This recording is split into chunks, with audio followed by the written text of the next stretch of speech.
Hello, today we're doing the Windows Machine Servmon from Hack the Box. It's another recommendation on the TJNull and LainKusanagi list to prepare for the OSCP. So let's get started. As always, we start with a port scan. I'm using the auto recon tool and I set the recursive flag to true for recursive directory enumeration. Usually the port scanning takes some time, that's why I ran it before and we can have a look at the results. To do so, I'm starting a Python HTTP server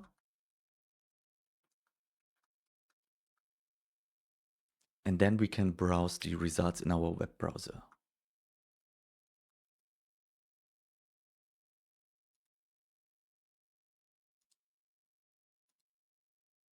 So we see a lot of open ports and let's first have a look at the port 139 for SMB. We can have a look at the SMB client text, but we see no information here. We can also check the NBT scan, but it's the same, and maybe the SMB map list contents. And we also see here no information. So on the first side, it looks like we don't have any useful information for SMB. So next we can have a look at the port 21 for FTP. And we can see that anonymous login is allowed. And we can also see there is a directory called users. So let's have a look at this.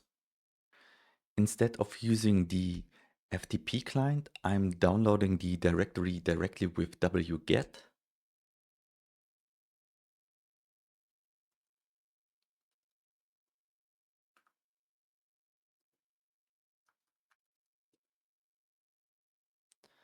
And we see two files, confidential and notes to do. So let's have a look at both of them.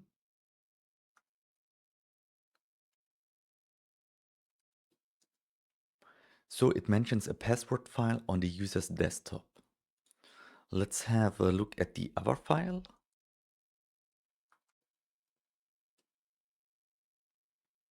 And we see a couple of to-dos. Some password change is done, also lockdown access. Then open to-dos are upload the passwords, remove public access to NVMS, and place the secret files in SharePoint. We can go back to our scan results and we see there's a port 80 for a web server. We see there is only one endpoint found, so let's have a look at this. So we see a login. We could try some default credentials like admin, admin password. It looks like default credentials are not working. We can also check on Google if we find some default credentials for this service.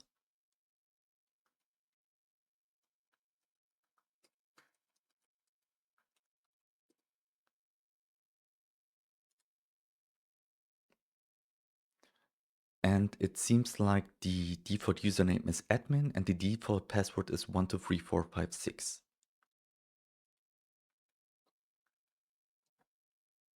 But it's not working.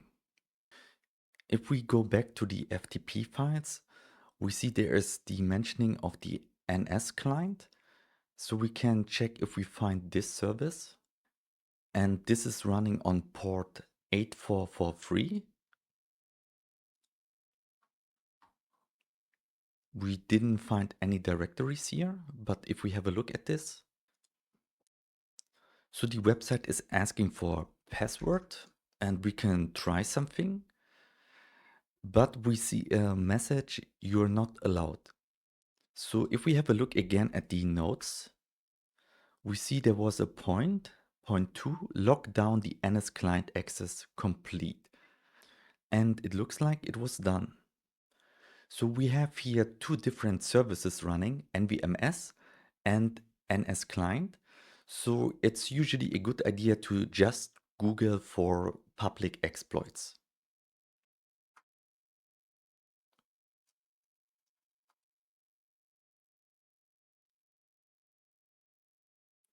And it looks like there's a directory traversal.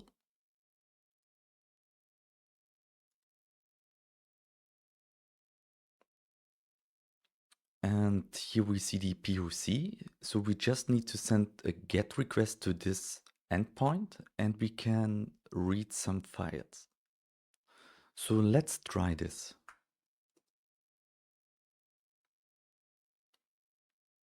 So we are sending just a curl request to the IP address with this path from the exploit.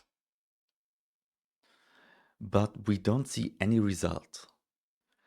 So the reason we don't see any results here is that curl is trying to be smart. It sees we are here at the root level and we are trying to get one layer above, but this doesn't make any sense. So it's shortening this whole path and just using windows/win.ini. If we want that curl is using the path as specified above, we need to use a special flag. It's the path as is. And if we send this, we get now some results back. So we see that the local file inclusion exploit is working. So when we look again at the files from the FTP server, we see there was a message that there is a passwords file on the desktop of Nathan. So with the local file inclusion, we can try if we can read this file. So we can run curl again, but this time we specify the path to the desktop of Nathan and ask for the passwords file. And we get some result back. So we have two usernames and a list of passwords. So we can try if we can get some access with these credentials.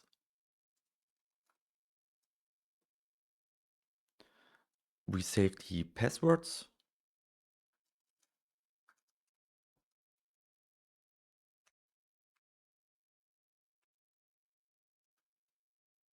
We create a users list.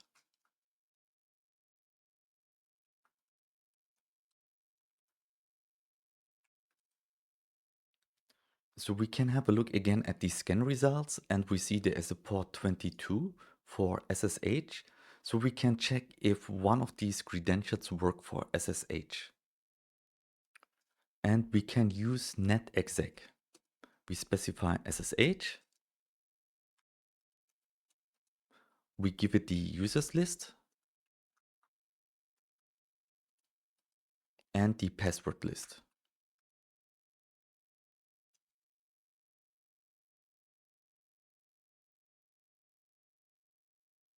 And we found a working credential pair. So let's log in with SSH.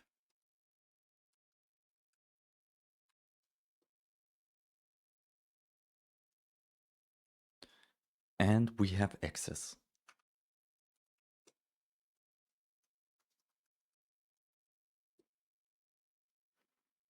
And we found the first flag, the user flag.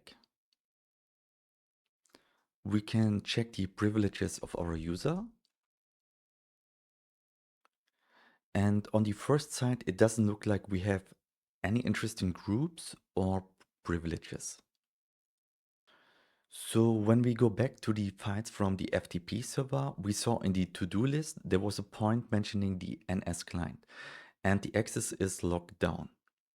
And we can check on Google if we can find any public exploits for this service.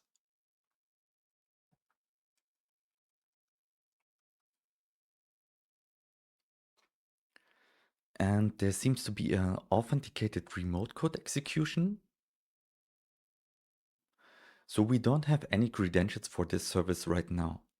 But it's interesting that it's mentioning here that the service is running with admin privileges. So if we exploit this, we can escalate our privileges. So let's search on this website for our exploits.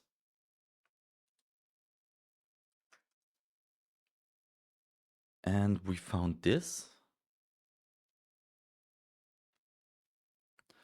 So what's interesting is that apparently, as a non-privileged user, we can read the administrator password in clear text. And the location of this configuration file is here. So let's have a look at this.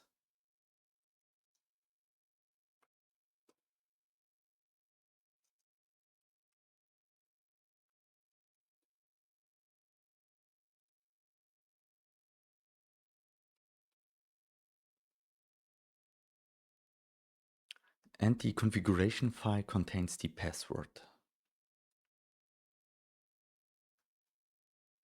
So if we go back to the website again, we can try logging in, but it still says we are not allowed to. So we can try to do some port forwarding and see if we can access the service then. So for the port forwarding, I'm using the tool Ligolo. You can find it on GitHub, and it comes with a lot of documentation and configuration. And I will not go into deep details now. I'm just showing you how to set it up in this example. What you basically need is the proxy and the agent, and you can find both under releases.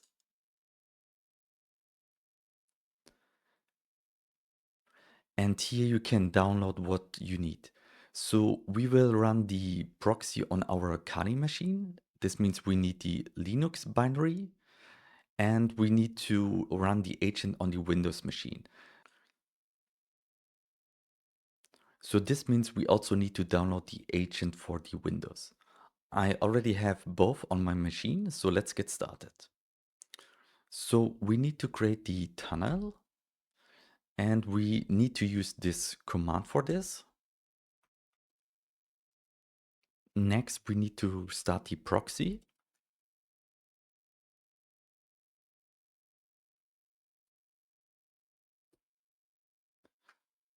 So now we need to go back to our Windows shell and download the agent.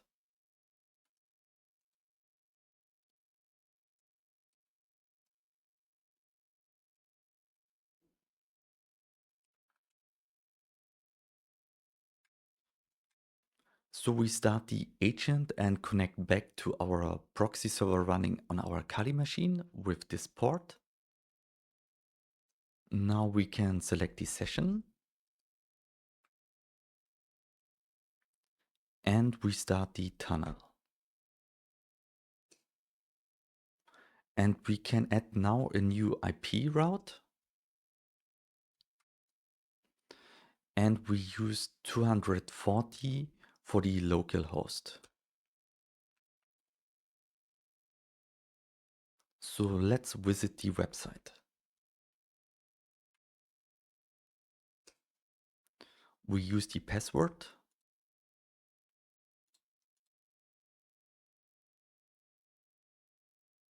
So it looks like the login is not working in Firefox. I tested it in Chromium and here it's working. So let's continue in Chromium. So let's have a look at the exploit again. So we have now the password and we are logged in. And next we need to check if the following modules are enabled. Check external scripts and scheduler. We go to modules.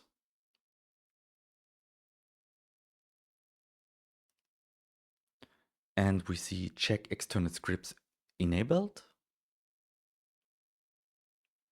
And the scheduler is enabled too. So next it says we need to transfer some eval bad to the Windows machine. And we start also a netcat listener on our Kali machine. And then we create a script, we save it, and we configure a scheduler. So let's create a reverse shell. So we can generate our reverse shell with MSF Venom. We specify Windows with x64 architecture. We say we want a reverse TCP. We specify the local host from our Kali machine and the local port, which is 443. We want to have an exe file and we output this to shell.exe. We need to upload this, so we create another SSH session.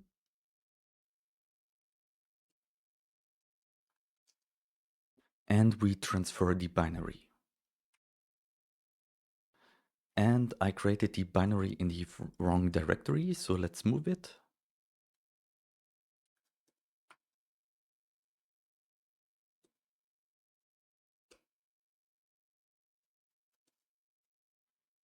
And it's there now. Let's go back to the exploit.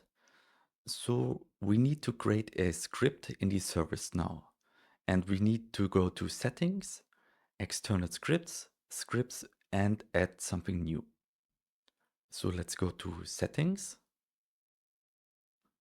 We go to external scripts. We select scripts and add new. So we call it shell. We need to specify command and the path to our binary.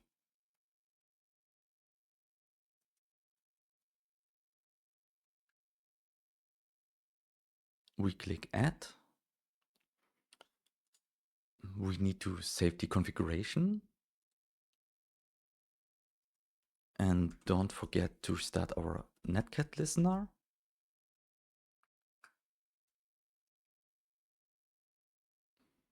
So the exploit says after we created our script, we need to add a scheduler. And I tried this multiple times, also resetted the box, but I couldn't get it working. But what I noticed is that we can use a different approach, which is simply running our script. So we need to go to queries. But first of all, we need to perform a reload to apply all these settings.